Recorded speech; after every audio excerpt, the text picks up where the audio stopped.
This morning we will be discussing Revelation chapter 10. In this chapter we will be consulting with our experts, David Guzik, A.R. Fawcett, and Adam Clark. I will be your moderator, so let's begin. Let's join John the Apostle as he writes Revelation chapter 10, verse 1. I saw still another mighty angel coming down from heaven, clothed with a cloud. And a rainbow was on his head, his face was like the sun, and his feet like pillars of fire. Good morning, Dave, Aaron, and Adam. We are blessed. You have agreed to share your thoughts on Revelation 10. Speaking for my colleagues, we are pleased you gave us this opportunity to increase the understanding of God's Word. Question to ponder while we wait to hear what our three commentators say. How does this verse portray the majesty and power of the angel? We agree that mighty angel could be Jesus or his representative. This is reminiscent of the angel of the Lord in the Old Testament, Exodus 3-2. This awe-inspiring vision mirrors the description of God's glory as depicted in the book of Ezekiel. In Ezekiel 1:28, the prophet speaks of a radiance around the Lord that is as brilliant as a rainbow shining in the clouds on a rainy day. The angel's appearance thus serves as a reflection of the divine, a testament to the glory of God himself. This narrative paints a vivid picture of the angel's majesty and the divine glory it represents. This awe-inspiring vision mirrors the description of God's glory as depicted in the book of Ezekiel. In Ezekiel chapter 1, verse 28, the prophet speaks of a radiance around the Lord that is as brilliant as a rainbow shining in the clouds on a rainy day. The angel's appearance thus serves as a reflection of the divine, a testament to the glory of God himself. This narrative paints a vivid picture of the angel's majesty and the divine glory it represents. What are your thoughts on this interpretation? Would you like to discuss it further? Join us in our weekly forum. We hold it Sunday morning at 9:30 a.m. at Fellowship Bible Church. I hope to see you there. John continues with verse 2. He had a little book open in his hand, and he set his right foot on the sea and his left foot on the land. Indeed, the commentators, David Guzik, A.R. Fawcett, and Adam Clark, all highlight the little book in the angel's hand as a significant symbol. They suggest that it could represent a divine plan or message, a notion that finds a parallel in the scroll mentioned in Revelation chapter 5, verses 1-7. This scroll, sealed with 7 seals, is considered to contain the divine plan for the end times.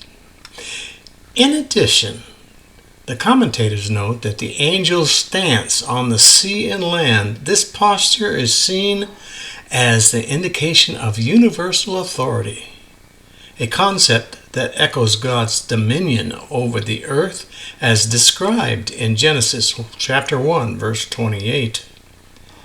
In this biblical account, God creates the earth and asserts himself as authority over it.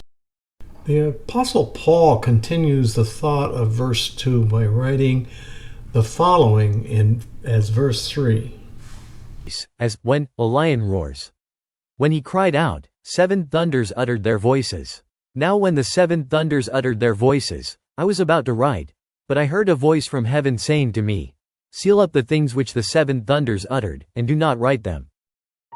Here's a couple of questions for you. First question. What might the 7 thunders represent in this context? And why was John prevented from writing down what the 7 thunders revealed to him? The angel whom I saw standing on the sea and on the land raised up his hand to heaven.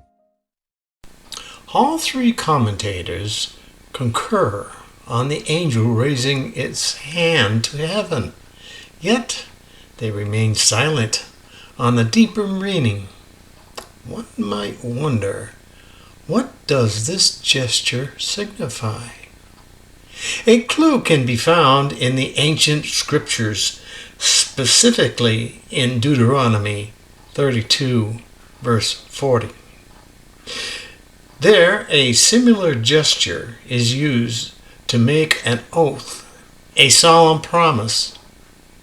In the context of our modern world, it's akin to a witness being sworn in, hand raised, ready to speak nothing but the truth. The angel raised its hand, then could be seen as a divine oath, a pledge made in the very presence of heaven itself. What does this verse imply about the unfolding events? Three commentators known as Guzik, Fawcett, and Clark turn their attention, as do we, to an angel. The angel, in a solemn moment, swears by God that time should be no more.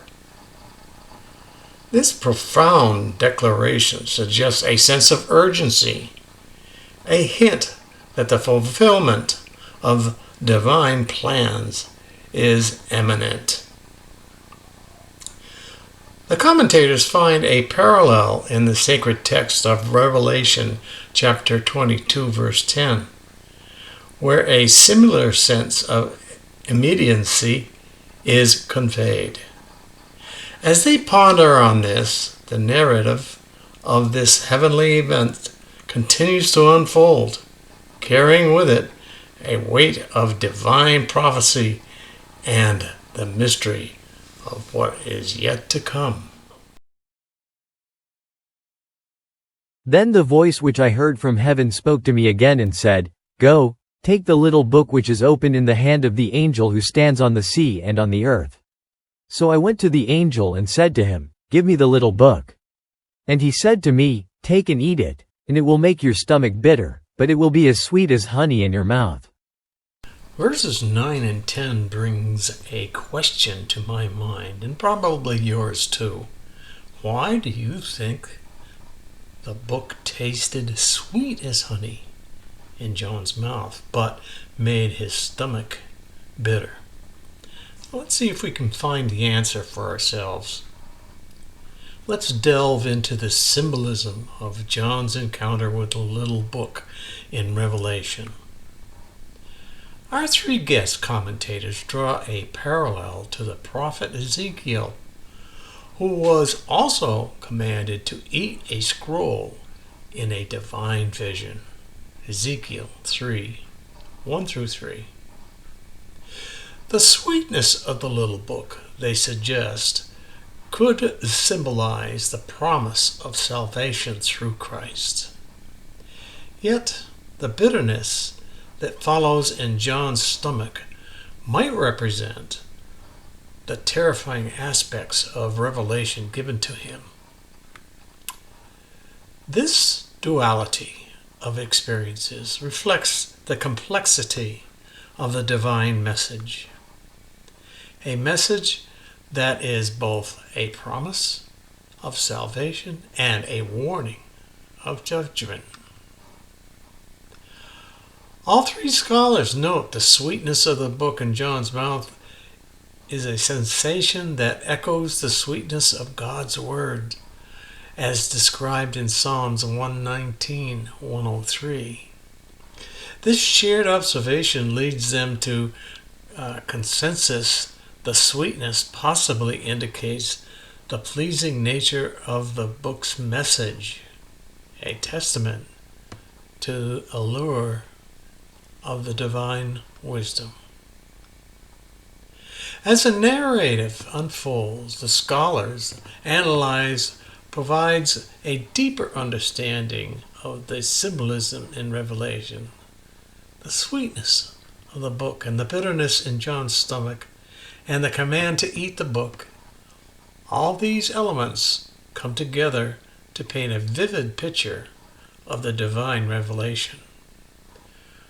What are your thoughts? In order to keep these film clips short, I've decided to cut it here and call this part 1 with part 2 to follow. I hope that you will be able to come to our forum and share your thoughts on this topic and others that we have covered. Until then, God bless.